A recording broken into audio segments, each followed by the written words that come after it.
এনে তোমার বরণ কার্য তাড়াতাড়ি সম্পন্ন করো। কত পরিশ্রমে আমরা সবাই ক্লান্ত, আর দাঁড়িয়ে থাকতে পারছি না।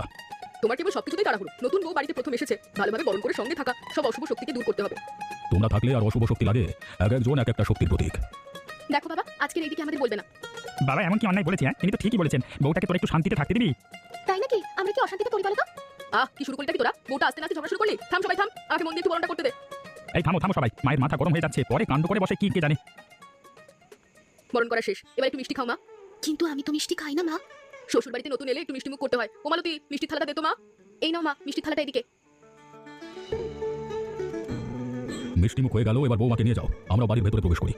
এসো মা, এসো, চৌকাঠ মারিয়ে বাড়ির ভেতরে এসো।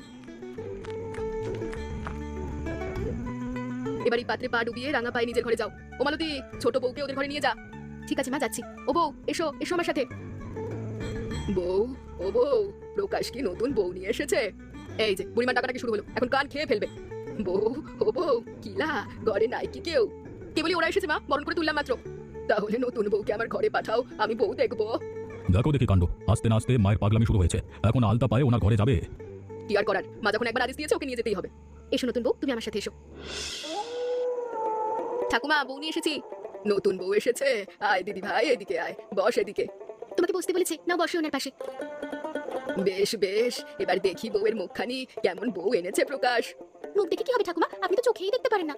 চোখে না দেখেও অনেক কিছু দেখা যায় বড় বউ, তুমি সেসব বুঝবে না। যাক সেসব কথা, বউ সুন্দরী আছে, আশীর্বাদ করি তোমার।